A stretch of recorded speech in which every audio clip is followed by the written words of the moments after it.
All right, Larry Krueger here from the Pig and a Pickle Krug Show with a little 49er update as the Niners doing things here on the 25th of March. And of course, we're brought to you by Pig and a Pickle, the best barbecue in all of Northern California. Check them out in Emeryville and Corte Madera. They're open 7 days a week from 11 a.m. till 8 p.m. or until they run out. Pig and a Pickle. Go get the brisket. Say hi to Damon and Mary and tell them that Larry Krueger sent you. We're also brought to you by Marin Auto Glass, 415-883-3030, marinautoglass.com on the web. Underdog Fantasy, check the link in the description. Use that promo code Krug, and they will match you up to your first $100. And Sharp Corner Sports Cards and Collectibles, 205 Cypress Avenue in Pacific Grove.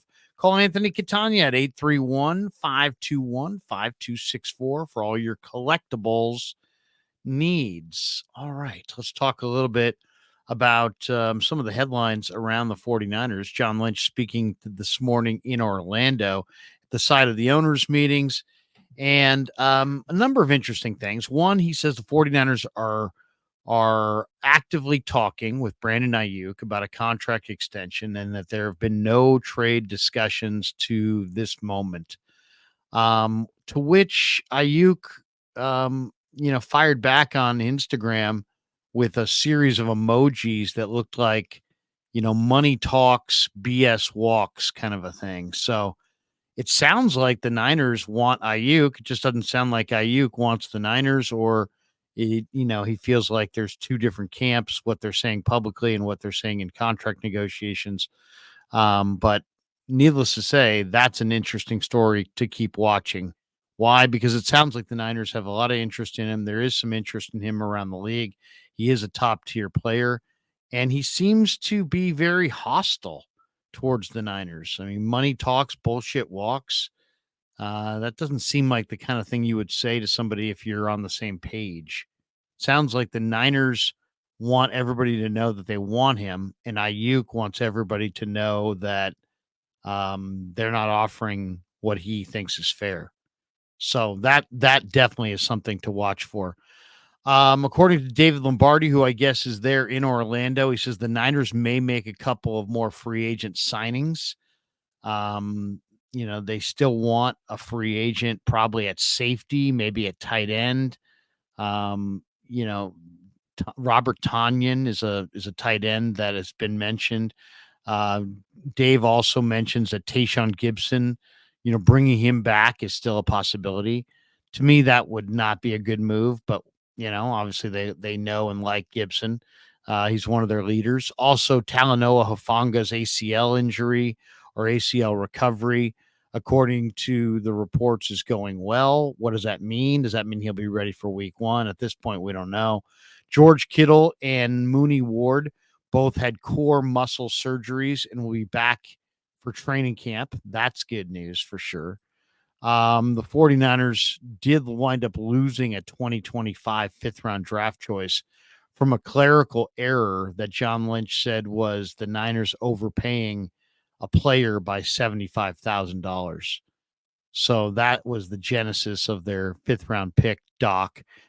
At this point, it's like, I really don't care what your accounting error was. You better be better at accounting.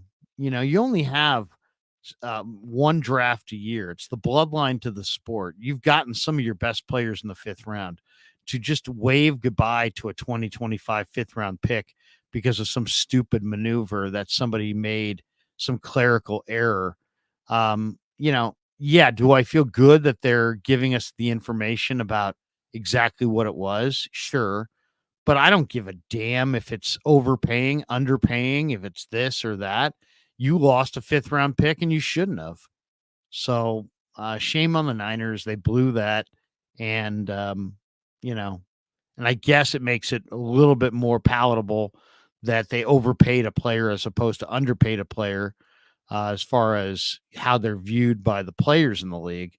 But for the fans and for the people who care about the team getting better, it doesn't matter to me if they underpaid or overpaid. All that matters is they screwed it up and they cost themselves a fifth round draft choice. So that's not good. One other note that I thought was interesting, Dre Greenlaw is shooting to be ready for week one. So that would just be absolutely amazing. This guy tore his Achilles on Super Bowl Sunday, and he may be ready for week 1. I mean, that seems so unlikely. Um, Lynch said it's a possibility he could be ready week 1, but also said there's a possibility that it could be more of like a PUP type situation, which would mean that Dre would be out like the first 6 weeks of the regular season, which sounds to me much more in line with reality than he'll be ready week 1, but we'll see. It used to be if you had Achilles surgery, your career was over. And, you had to wear a huge brace and you were real stiff and you never had any fluidity ever again. Then the injury became a little bit less. And now in recent years, you're seeing guys come back in a relative short amount of time from an injury that used to be a career ender. So it just kind of tells you the miracle of modern medicine. But Greenlaw says he's shooting for week 1.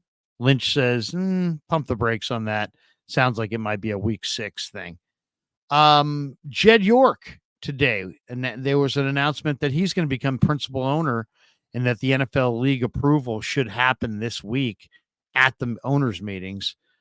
Jed's been running the Niners for a number of years. I think, it's always kind of been, let's wait and see how he does before we'll give him, principal ownership. But I think now Denise DeBartolo York and John York realize that, they've got the thing on a good trajectory. They're making money.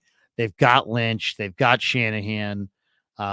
Everything's pretty solid. And so Jed, I think's on, they've been in at least the NFC Championship game in each of the last 4 non-COVID seasons. That's pretty damn good. So he's won if there was a power battle from within, he's won it.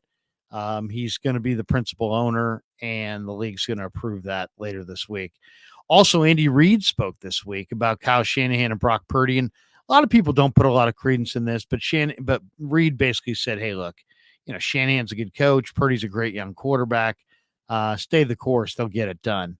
Other people look at that and be like, "Whoa, he's a direct competitor. What do you expect him to say?"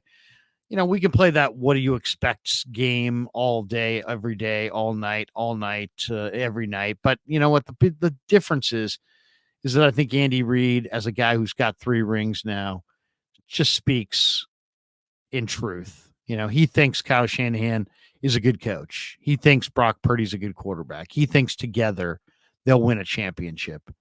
Does it really matter what he thinks? No. Does he matter what he says? No, but I don't believe this. He's saying this for, because he wants to keep beating up on Kyle Shanahan and Brock Purdy. He doesn't really believe in them. He just is saying that so they'll stay in the league. No, he's not. He thinks Shanahan's a good coach. He thinks Purdy's a great young quarterback. And he does think, hey, stay the route and eventually it will pop and you'll get your ring. And I would say the exact same thing. Shanahan's a relatively young man. Purdy's a relatively young man. Don't overreact. Keep putting yourself in position to win Super Bowls, and eventually you'll get it done. And then kind of one of the more interesting comments I thought as well today came from Deshawn Jackson, the former Cal Bear, who weighed in on the Brandon Aiyuk contract talks, saying that he could see Aiyuk move on from the 49ers. And he came out and he said, I definitely see him trying to get up out of there. He's basically saying, I definitely see him trying to get up out of there. So maybe Deshaun knows Aiyuk really well, and Aiyuk is trying to get up out of there. Maybe Aiyuk just wants to get paid. My guess is he just wants to get paid. But there could be some sentiment of I want to go elsewhere.